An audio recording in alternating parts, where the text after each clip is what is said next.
Hello, everyone. My name is Claudia. I am a PhD student at the Industrial Engineering Postgraduation Program at the Federal University of Rio Grande do Sul, Brazil. Professor Tarcísio Sourinho is my advisor. The title of our study is Rapid Response Teams Designed for Resilient Performance in Practice. Resilient performance is a key functional property of complex socio-technical systems that prevents them from breaking down in the face of both expected and unexpected changes and disturbances.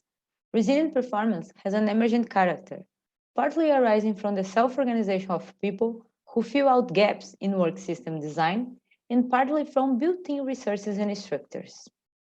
Although most complex socio-technical systems have some degree of built-in resilience, that is often, and at least partly, an unintended consequence of concerns with quality, productivity, and safety. In fact, while there are many design for X approaches, as the widespread concepts of design for manufacturing, design for assembly, and design for quality, the notion of design for resilient performance in the context of socio-technical systems has not been explored in academia and practice. Although a few previous studies have referred to the concept of design for resilience, they have focused on the technical part of the systems. That may be partly due to implicit assumptions on a predominant role of resilience as self-organization, which makes sense in natural systems. However, CSSs of interest for human factors are man-made, and therefore, built-in resilience, either intentional or not, is part of their nature. Furthermore, the growing complexity of 21st century socio-technical systems has clarified the need for placing a greater emphasis on resilience performance as a major performance dimension that needs to be planned ahead of time, starting on the design stage. The coronavirus pandemic has made that need clear to CSSs of several natures, such as education, aviation, public service, manufacturing supply chains, and healthcare. Although not explicitly linked to resilience, the human factors discipline already has a history of developing principles for work system design.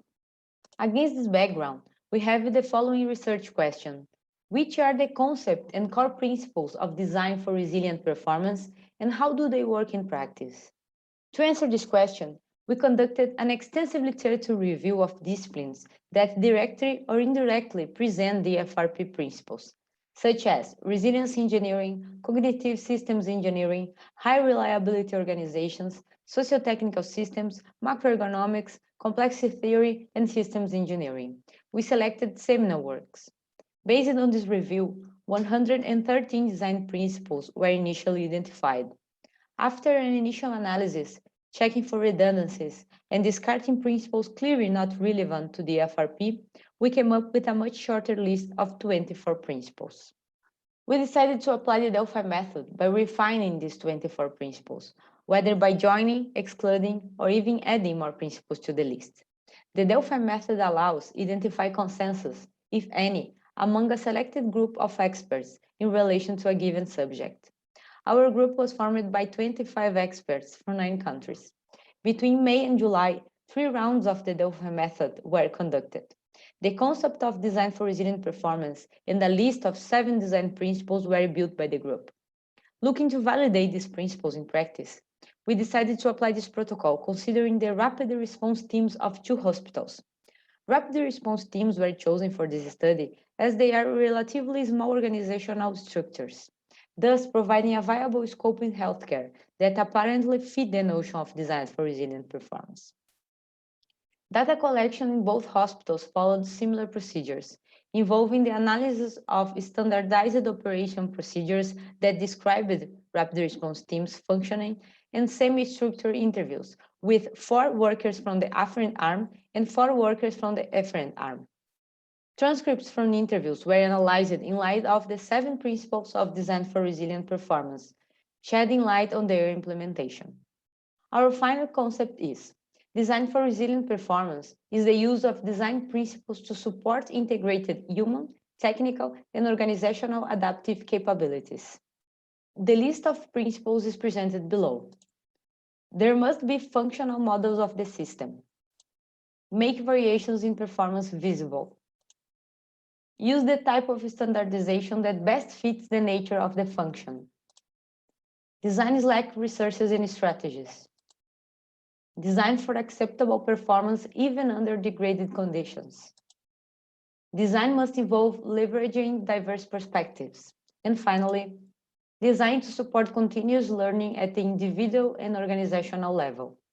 Well, but what are the rapid response teams exactly? The concept emerged in the 90s in Australia as a reasonable measure to identify and act rapidly in face of deteriorating clinical conditions. The human body shows signs of deterioration, for example, low oxygen saturation, high heart rate, among others. These teams were created to act in advance, that is, before the signs are critical, to the point that the patient is, for instance, in cardiac arrest or needs an ICU bed. Rapid response teams are also known as medical emergency teams and medical response teams. These are the best known names in the literature. The rapid response system is divided into two processes. The afferent arm activation, that is, identification of the patient at risk and early notification of the team, and the responsive, efferent arm, which is based on the rapid intervention of the medical response team and also continuous evaluation of system performance. In the literature, the composition of the teams varies widely. It varies according to the need and reality of the hospital. These teams act on early detection of respiratory, neurological, or cardiac deterioration by monitoring vital signs. The rapid response team can be activated in two different ways.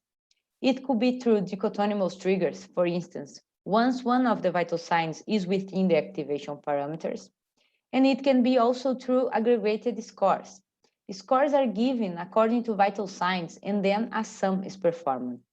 There are several scores with different parameters, such as meus, news. Some are simpler, more complex, less sensitive, or more sensitive. In this study, two hospitals in Porto Alegre, Brazil were selected, one public with around 800 beds and another private with 180 beds.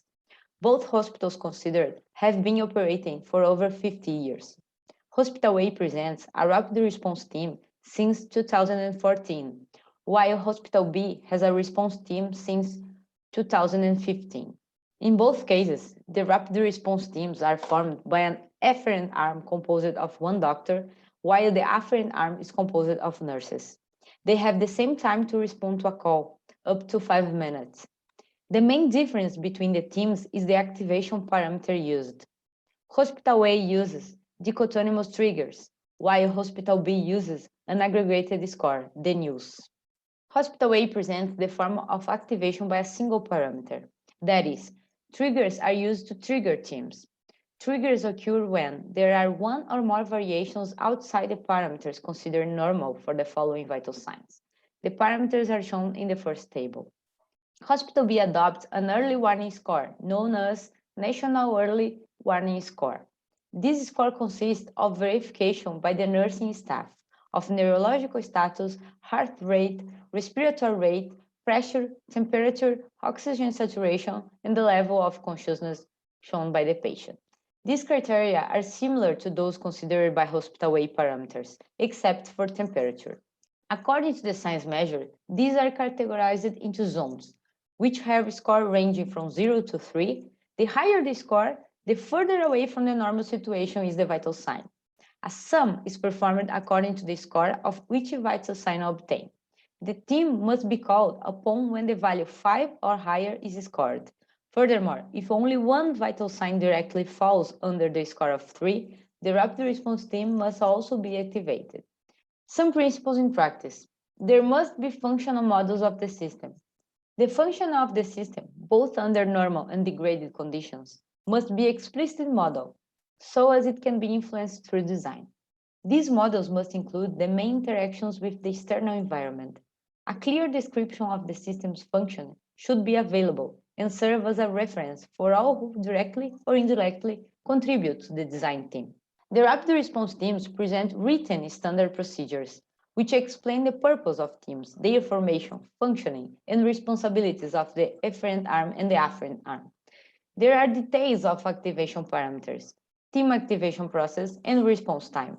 Some situations of system variability are considered, such as presence of a continuous activation parameter without unnecessary activation. For example, hypertensive patients or patients who already use oxygen supplementation in their daily lives. Possibility of calling the team considering subjective criteria by the afferent arm, such as change in the state of consciousness. Visual management practices are carried out through posters containing the triggers scores for dissemination distributed in the hospital wards and corridors. Hospitals make use of cards printed with activation triggers, which are used in conjunction with the ID badge. Make variations in performance visible. In complex systems, variations in performance are inevitable. Gathering and sharing this information in real time is vital to understand complex systems, which change quickly. The afferent arm constantly monitors patients' vital signs. Stable patients are monitored at least once per shift, while patients with more sensitive conditions, which are close to some activation interval, are monitored more frequently, or even through telemetry. Continuous monitoring of cardiac sinus. Design Slack resources and strategies. Slack resources reduce tight couplings, slowing down the propagation of variability and supporting adaptation. The patient is not liable to design, but the degradation of his health can occur gradually. For example, respondents said that they can notice possible cardiac arrest events hours in advance. The rapid response itself can be classified as a form of standby Slack for the organization, as the team's main objective is to act in the face of unwanted exits from the system, that is, the degradation of the patient's clinical condition. The larger time windows provided by the constant monitoring of vital signs allow the system to become looser coupled, that is, it makes the possibilities for response actions less rigid, more resilient, and with a more appropriated service potential for the safety of the patient. In addition, early care requires fewer resources spent on patient care, which reduces the cost of treatment. Design must involve leveraging diverse perspectives. This principle is applicable both to the design process. For instance, designers should account for diverse perspectives in their decision-making, and to the system resulting from design. For instance, the system should have embedded mechanisms for giving a voice to people from different hierarchical ranks, suppliers, clients, etc.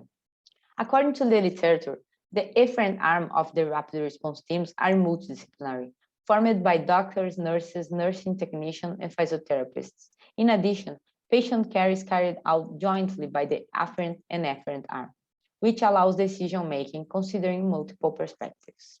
By verifying these principles in practice, it is clear that these principles are interrelated. We built a map of the relationship between them.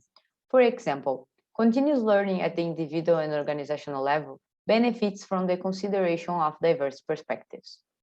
Another example, normally, Slack resources are seen as something that damages visibility.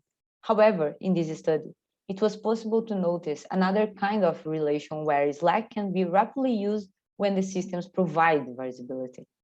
The variation of the vital signs allows the activation of the Slack, the rapid response teams. In conclusion, the literature review and the Delphi method allowed us to build a concept and a list of principles as a group, ensuring content and construct validity. The case studies helped us realize the importance of the principles in practice, identify the strengths and weaknesses of teams linked to organizational resilience. All principles analyzed are demonstrated in practice by rapid response teams, as explained in the literature.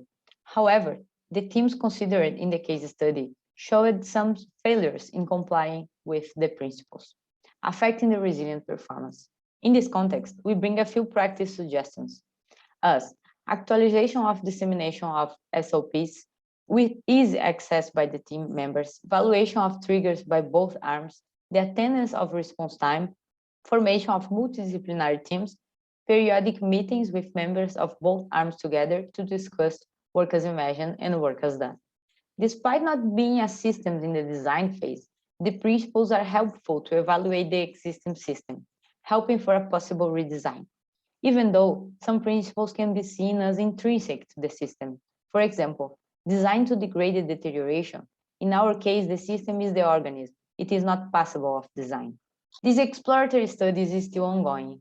As future steps, we want to verify these principles in other systems with different characteristics, like different response times and levels of complexity, such as ICU, emergency team, and emergency ambulance services. Thank you for your attention.